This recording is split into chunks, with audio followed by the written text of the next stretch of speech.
guys, so I am doing a spontaneous readathon vlog type of thing. No readathon is actually happening right now. I just happen to have 2 days off of work in a row where I don't really have significant plans, so I'm taking that as 2 days to try and get through as many books as I possibly can. But I'm gonna show you what books I plan on trying to get to in the next 2 days. So this is my tentative reading plans for the next day or two. We'll see how far I can get.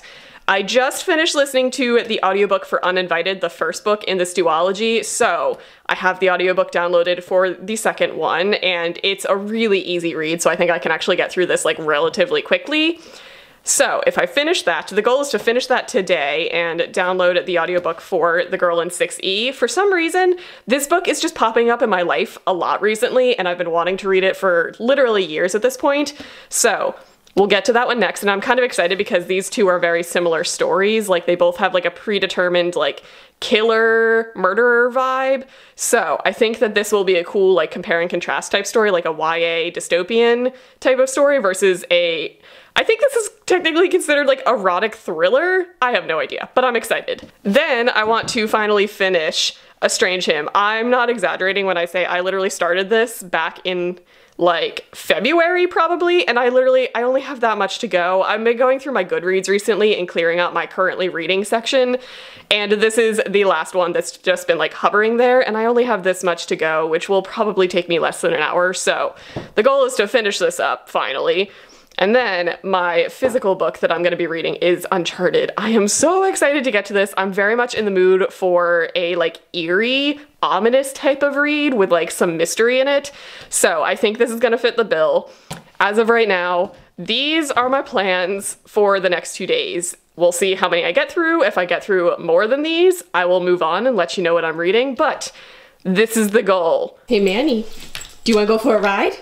Oh, let's go for a ride. Manny, do you want to go?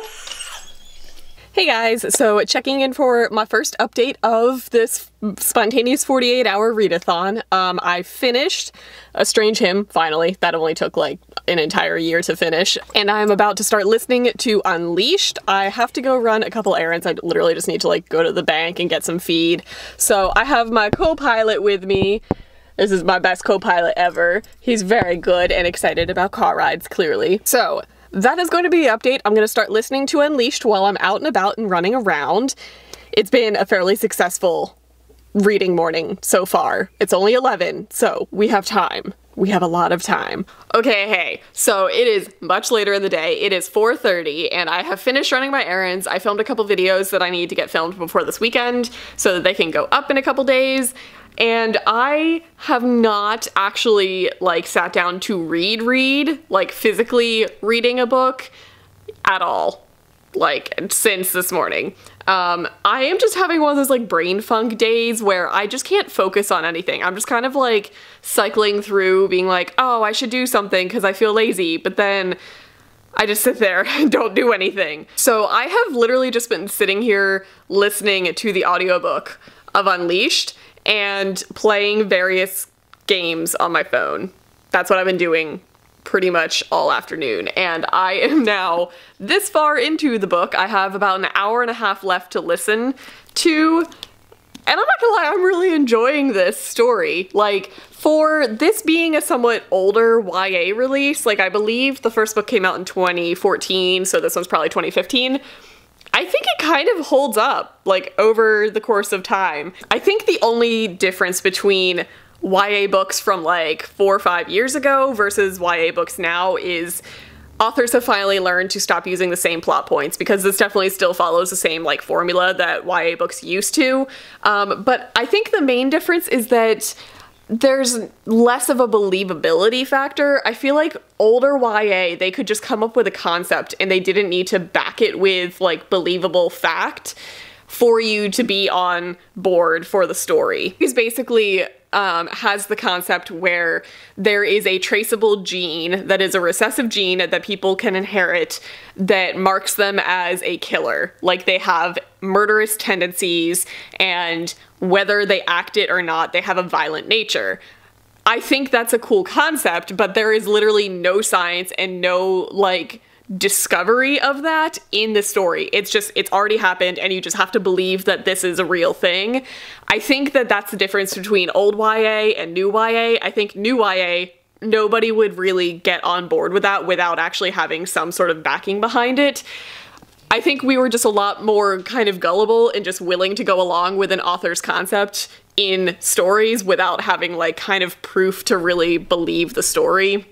Does that make sense? I would be very interested to see a story like this done now, because this touches on a lot of things that are extremely relevant right now. Like, this was written, like I said, 4 years ago, and it touches on the concept of school shootings, which was not as touchy of a subject as it is now, because it was not as relevant or present as it is now. So I don't necessarily think the story would have been received as well, but the concept of this, I think, would be fascinating to see revisited right now, because there are things in this that I feel like are very plausible. If there was a scientific basis behind something like this, it would be very interesting to see this done now.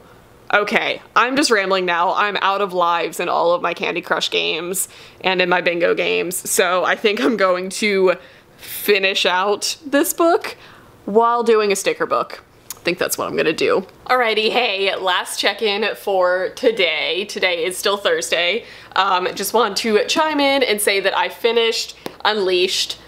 It didn't really go the direction that I wanted it to. It's definitely like a dated YA novel where it focuses ultimately on the romances in it versus the actual problem solving of the real issue of the plot.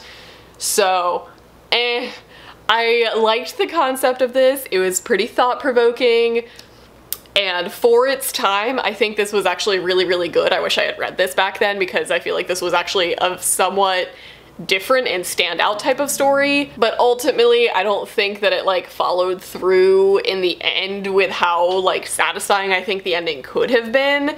But I gave it 3 stars. It was enjoyable. I listened to it all day long, so it clearly held my attention, but that also means that I get to move on to the audiobook of The Girl in 6E and see if this tackles it in a very different manner. Obviously it's going to, because this is a much more mature story, so I'm hoping that it will deal with like more mature concepts when it comes to like murderous tendencies. So I'm pretty excited to get to this, but I think I'm audiobooked out for the night, which is hard to believe for me, but it's been a lot of just playing mindless games and doing mindless things around the house while I listen to stuff. So I'm currently waiting on Randy to get home from work. It's so late. He is working so many hours this week. So whenever he gets home, we're probably gonna spend time together, because that's what cute couples do, right? But I feel like for day 1, finishing this and finishing that book, A Strange Hymn, clearly my thoughts were not like substantial for that. It was just a fun, smutty book that I started earlier in the year that I really did want to finish. But that one was not very memorable, to be honest. So that's kind of like a book and like a third that I read today. So that was a fairly successful day 1 to my own personal 48-hour readathon. We shall see what tomorrow brings. Hey guys, so it is the following day. It is Friday morning now, and I am here to update you on the nothing that I did last night. So the goal was to basically start Uncharted last night. Instead, I basically sat on social media and just watched with popcorn while Soapgate happened. Like, if y'all have been living under a rock, go search Dick Soap or Soapgate on Twitter and you'll find endless entertainment. But if you guys were involved in that, man, it was a treat to watch. I'm not gonna get into the whole thing here, but basically there was a very big debacle about a book box that went out. So I'm here to let you guys know that I'm now up and about. I just showered. I need to put some makeup on because I'm gonna film today. I also really need to take some Instagram pictures. I have a lot of unboxings that I need to photograph, so that is probably what my goal is going to be. I like to listen to audiobooks while I'm doing Bookstagram pictures, so that will probably happen later this afternoon when there's better lighting, because it's very like cloudy out right now, so the lighting's kind of weird in here.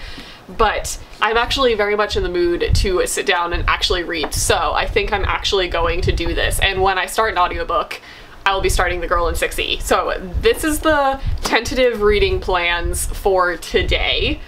I think it's somewhat plausible. We shall see how it goes. But I also think it's safe to say that I'm just ready to take a huge break from social media because it has been a wreck lately. So I think I'm just going to like put my phone and laptop away for the day and escape into the happy world that is books, because the book community is in upheaval right now, so I need to just kind of separate myself. It's been fun watching from afar, but I think I've had enough and I need to start reading. So I will update you guys later on. I think it is supposed to clear up later today, so I will probably head outside and read at some point and get footage of the goats because I know that's why y'all are here. I understand. I would want to watch goats too. So I will do that somewhat later in this vlog. Oh, I also need to rip a whole bunch of stuff out of my garden and start fresh for my second planting season. Maybe I'll do that today too. I don't know, it's gonna be really hot. We'll see.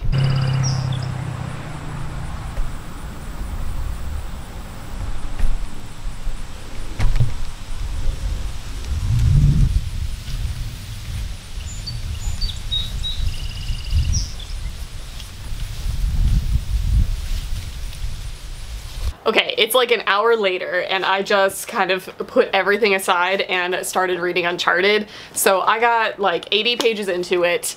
I'm loving it so far. It's definitely a debut novel, and I will say that the dialogue I think is a little weak.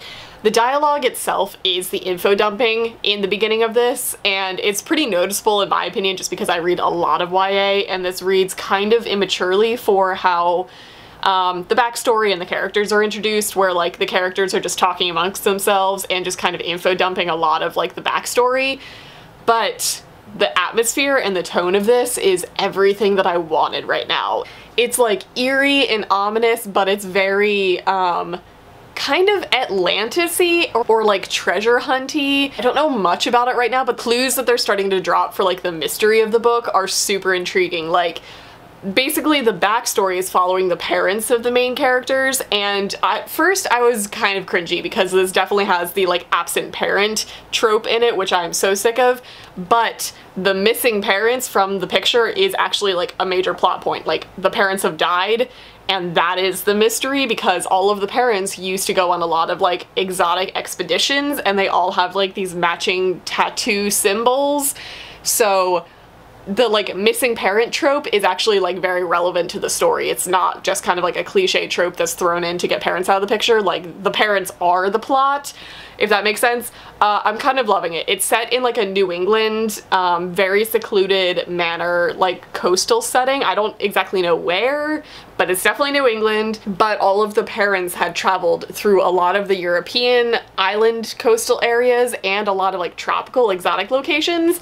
So basically the dialogue is a little lacking, but the atmosphere and the tone of this is like so good. I'm loving it so far. It's very ominous. A lot of weird things are happening and I'm very intrigued. Like I got sucked in right away. So unfortunately I'm putting this down because I just got, well, I got this in the mail, which is extremely convenient. This is the pre-order perks for this. I'm actually going to open it on like an Instagram story, but I'll show you guys in like the next clip what came in it. I also got this month's Owl Crate just dropped off and this month's Beacon Box dropped off. So there's a lot of unboxings coming your way. I hope you guys aren't too sick of this. I actually just really enjoy helping spread the word for subscription boxes. Unboxings are like one of my favorite things to do. I know I do a lot of them, but I really enjoy the different boxes that are coming out and how they're all completely different experiences. So I'm gonna go film a bunch of those, which means I also have to take a bunch of unboxing pictures. So I think I'm going to switch modes and listen to the audiobook of The Girl in 6E and get set up and do all my makeup and stuff for that. But I did just want to chime in and say that I'm loving this so far. I know a bunch of you were very curious about this, and it comes out very soon. It comes out on the 4th of September, so you don't have very long to wait. Oh my goodness, look at everything that was in there. So we have a signed book plate, we have a card, we have some stickers that are relevant to the story, which I know now. We have 2 bookmarks, this is the front, this is the back, a sticker, and then a personalized letter from the author. Oh my gosh, I am so glad that I was reading this like when I got this because I'm so excited about all of this. This was the coolest pre-order thing ever.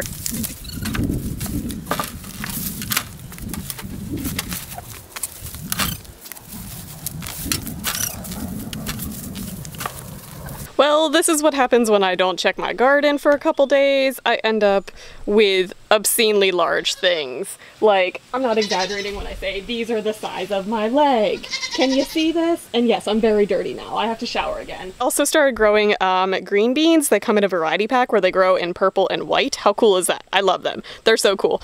Okay, I'm gonna go in and shower now and try and figure out what to do with all of this. Again, this is literally what I get probably every 2 to 3 days. Yeah, I need to figure something out. Okay, gonna go back to reading now. Hey guys, checking in for an update. So I am now showered a second time for today because it was ridiculously hot out. Like, it's really hot. So I was outside for a grand total of like 45 minutes and I was just like soaking wet. It was disgusting. So I am now freshly showered, I look presentable, and I'm here to let you guys know that I've listened to, I honestly don't know, I think 37 chapters, which would put me there. So I am just under halfway through, and guys, this story is dark. I'm loving it. For all of you guys out there who love my reviews of like really dark and disturbing and triggering things, this is a book to check out if you haven't already.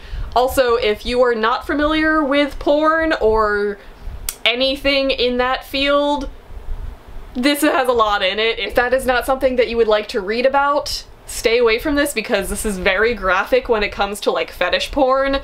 Just saying, she's a cam girl. It goes into a lot of detail of what she does as a cam girl. So there's a lot of that in it, but there's also a lot of triggering things in it. And I have a feeling where it's leading. I think it's heading towards child predator, sexual predator situations, so I think it's gonna get really hairy, and I'm gonna be honest, this book is so good. Like, the writing is so easy to get through, and it's just so dark and disturbing. I'm loving it. So this is a very good balance between this and Uncharted, which I'm also still reading, which is a very young YA. Like, it's a little dark and eerie, but it reads like a younger YA novel, whereas this is erotica thriller, so that's a genre that I didn't know I needed in my life, but man, I'm devouring it. It's so good. That is my update for right now. I am about to film a couple unboxings, and I figured I would film an update while I have like all my lights and camera and everything set up. I will check in later tonight. I plan on finishing this later tonight, and I'll see how far I can get into Uncharted. I think this is going pretty well so far. I'm on books 3 and 4 of my own personal readathon. Hey, it is the following morning because I am terrible at finishing reading vlogs, so it is technically Saturday morning, so technically my like self-imposed 48-hour readathon is over. And I just wanted to give you guys like a conclusion or a wrap-up of what I finished. So technically the readathon started a while ago and I finished up what I had left of Estranged Him, which was like maybe 100 pages, so finished this, which is good. Ultimately, I'm giving that like 2 stars. It's a very much guilty pleasure ripoff of Akamath series, but I enjoy it. It was fun for what it was, and that's it. Next, I read Unleashed by Sophie Jordan. This is the second book in the duology. I think I'm going to land at a 3-star for this. I really enjoyed the first one when it set up the concept of this book, and it was very like high action and intense, and like you were just like infuriated the whole time. This one, I was kind of infuriated the whole time because it just went the direction that I didn't want it to go. Like, it still had the cool like kind of sci-fi aspect to it, but then it just turned into a very typical YA novel. I'm glad that I finally read the duology because I think it held up, but ultimately, it's still very tropey. Then yesterday, I listened through The Girl in 6E by A.R. Torrey. I listened to it, so now I know it's Torrey. Apologies for all the times I said Tor. This was so good, and it describes also some very dark, disturbing, like, crime type of stuff. So if that turns you off, maybe don't avoid the series, but Dark and Disturbing Me was just like, yes, this is so good. The writing was just like really fast and fun for being a very dark story. So I think I'm ultimately going to give this probably a 3 or 4 star. I think I'm gonna like settle on a rating later today. It's hovering between 3 and 4 stars. I'm probably gonna continue on with this series. I don't feel the need to like binge through this series yet, but I definitely want to read the next 2 because I just enjoyed it. It was fun. It was very easy to fly through. But listening all the way through that meant that I did not read any more of Uncharted, so I'm still 80 pages in. I'm still loving it. I am very excited to get back to it today, but I did not like read further during the 48 hours that I'm filming for this, so I can't really give you much of a rating beyond I'm loving where it is right now. That's cool, right? So that is 2 books fully completed and 2 other books like finished and started. So I'm gonna go with like 3-ish books. Does that work? Yeah? Okay. That is the conclusion of this random reading vlog. I hope you guys enjoyed it. Let me know down in the comments what you guys are reading, because I'm planning a lot of readathons right now, actually, as we speak. There's ones in the works, I promise. And they are ones that you guys can participate in. So just let me know what you're reading or what your reading plans are for the future. And that's gonna be it for this video. I hope you guys enjoyed. I'll see you in my next one.